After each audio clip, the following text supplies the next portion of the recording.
yan na. Muntik nang mahulog sa dagat ang truck na yan na may kargang mga pakwan sa pantalan ng Abra de Ilog sa Occidental Mindoro. Napatulan ng driver mula sa truck at nadulas pa. Ayon sa PAO ng Occidental Mindoro, biglang lumakas ang alon. Wala namang nasaktan sa insidente at ligtas na naibaba sa pantalan ang truck. Sa Tawi-Tawi, binutasan na ng mga otoridad ang pader ng opisina ng DepEd sa kabisera na Bonggao. Naipon na kasi ang tubig dahil sa malalakas na ulan at nahirapang humupa ang baha dahil sa dami ng basura ng compound.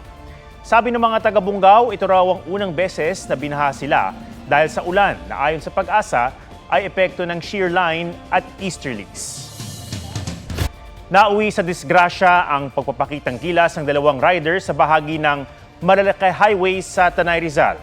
Namatay ang isa sa kanila. Ang nahulikam na insidente sa report ni Joseph Moro. Parang Superman na nakadapa sa kanilang humaharurot na motorsiklo ang dalawang rider na ito noong January 26 sa bahagi ng Marilaki Highway sa Tanay Rizal. Pero pagdating sa kurbada, nagkasabitan sila, nagpagewang-gewang at nasa pulang barrier at mga nanonood sa gilid ng kalsada. Sa tindi ng pagsalpok ng dalawan, nahulog sa bangin sa likuran ang isa sa mga nanonood. Humandusay sa kalsada ang dalawang rider na sina Rico Buyawan at John Louis Arguelles.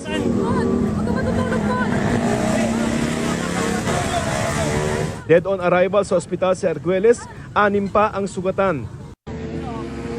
Sa investigasyon ng Tanay Police, walang lisensya ang namatay na si Arguelles. Pinaharap naman ng LTO si Buyawan para magpaliwanag kung bakit di dapat suspendihin ang kanyang lisensya. Hindi na raw ihahabla ng pamilya ni Arguelles at ng iba pang biktima si Buyawan.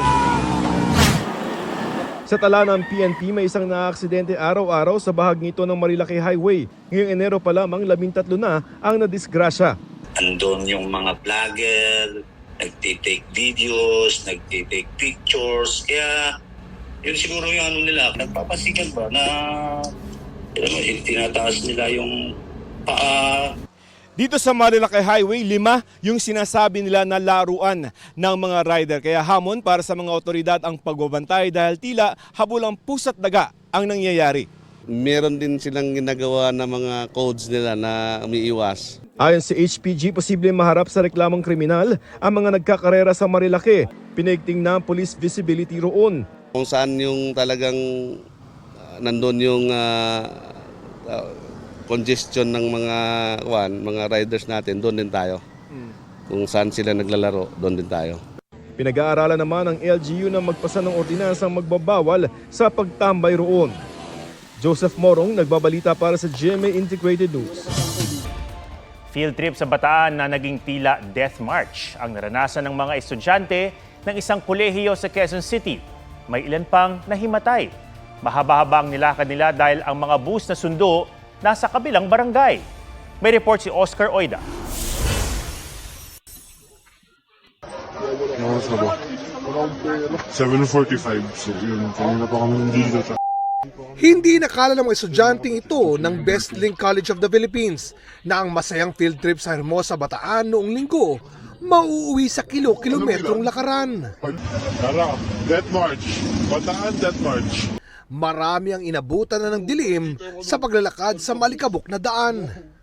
Ang mga bus kasing sinakin nila at maghahatid pa uwi sa Quezon City sa ibang barangay pumarada. Time check, 9:14 p.m. Oras na, may trabaho pa bukas. Kwento ng estudyanteng tinawag namin si Tony, sa kulang-kulang 4 na oras sa paglalakad nila, ang ilang estudyante nahimatay na. Di pa po ako nakakalahati nung 7 p.m. Hanggang 8 p.m. marami na po ako nakitang nahimatay. May mga tumulong na rescuer at ilang residente. Nagbibigay sila ng mga tubig. Yung iba po is naglalabas ng kaldero, nagbibigay ng ulam. Labis ding nag-alala ang mga magulang na naghintay sa pag-uwi ng mga anak. Dapat 10 p.m. nandito na sila sa bahay, yung pinirmahan namin. Nag-aalala na kami sa kanya. Ang Commission on Higher Education, pinagpapaliwanag na ang paaralan at mag-iimbestiga.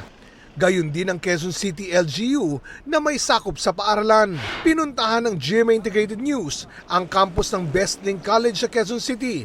Pero ayon sa gwardya, walang pasok at walang pwedeng kumausap sa amin. Oscar Oida, nagbabalita para sa GMA Integrated News. Ipatutupad na raw ng Department of Transportation ang batas na noong 2016 pa naipasa na layong kabitan ng speed limiter ang ilang sasakyan. Sa ilalim ng Road Speed Limiter Act of 2016, obligadong magkabit ng speed limiting device sa mga pampasaherong bus at mga truck para hanggang 90 km per hour lamang ang maximum speed. Maaring pagmultahin at makulong ang mga lalabat. Kabilang ito sa mga tinalakay sa pagdinig kahapon ng Senado sa Senate Committee on Public Services para raw matigil o mabawasan ang mga aksidente sa kalsada. Magsasagawa raw ang DOTR ng konsultasyon sa mga stakeholder kaugnay ng speed limiter. Batay sa Senate report na nakalap ng GMA Integrated News Research, 2018 pa nailabas ang implementing rules and regulations ng batas pero hindi ito agad naipatupad. Bukod sa kulang pa ang mga speed limiter sa bansa, wala pang guidelines at national standards sa pag-accredit ng mga nasabing aparato. Bago ngayong gabi, nasunog ang isang restaurant sa bahagi ng Macapagal Boulevard sa Pasay City. Sumiklab ang sunog bandang alas 8:30 ng gabi at tumagal ng halos isang oras ayon sa Bureau of Fire Protection. Agad na ilikas sa mga crew at customers sa restaurant. Inaalam pa ang sanhi ng apoy at halaga ng pinsala. Natupok ang ilang bahay sa Pasig at Davao City. Sa Navotas, 2 welder ang nasawi matapos matrap sa kinukumpuni nilang barko sa shipyard. Ang detalye ng mga sunog na yan sa report ni Marisol Abduraman. Sumiklab ang malaking sunog sa Davao City kaninang umaga. Mabilis ang pagkalat ng apoy dahil bukod sa gawa sa light materials ang karamihan sa 8 bahay. Malakas pa ang hangin. Inaalam pa ang sanhi ng sunog. Nagkasunog din sa isang residential area sa Pasig kaninang umaga. 10 pamilya ang nawala ng bahay. Inabotan na sila ng tulong ng barangay. Iniimbestigahan ang sanhi ng sunog. Binalot ng makapal na usok ang shipyard na ito sa Navotas dahil sa sunog pasado alas 9 kagabi. Ayon sa BFP, nasunog ang storage room na nasa itaas na bahagi ng kinukumpuning barko roon. Medyo confined yung sunog. So ibig sabihin, nasa loob siya at limitado lamang ang lagusan pati ang mga bintana. Kaya nahirapan na ating bumbero para maipasok ito. Mahigit 20 trabahador ang gumagawa sa iba't ibang bahagi ng barko nang mangyari ang sunog. 2 kasamahan nilang welder ang nasawi. Inabot ng halos 5 oras ang pag-apula. Inaalam pa kung may nalabag sa fire safety code ang contractor ng shipyard. Marisol Abduraman, nagbabalita para sa GMA Integrated News. Selyado na ang giant collab ng GMA Network at ABS-CBN Studios para sa Pinoy Big Brother na mapapanood na rin sa Kapuso Network.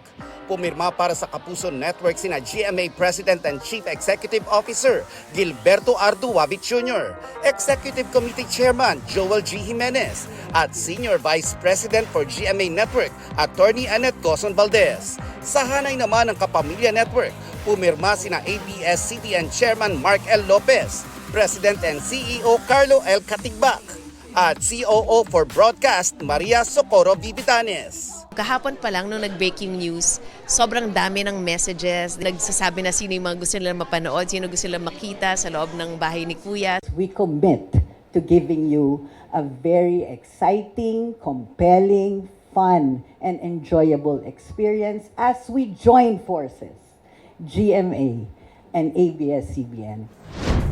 Barbie Fortesa at Kim Jisoo magtatambal sa isang episode ng Daig Kayo ng Lola Ko. David Licauco, may makulit na komento. Kilig overload ang hatid ni Dingdong Dantes nang pirmahan niya ang chichirya ng isang fan. In celebration of Lunar New Year, nagpaabot ng pagbati sa ARMY sina Jin at J-Hope ng BTS. Busy naman si V sa pag-workout sa kanyang unit. This 2025, inaasahang magre-reunite ang grupo sa pagtatapos ng mandatory military service ng 5 pa nilang miyembro. Nelson Canlas nagbabalita para sa GMA Integrated News.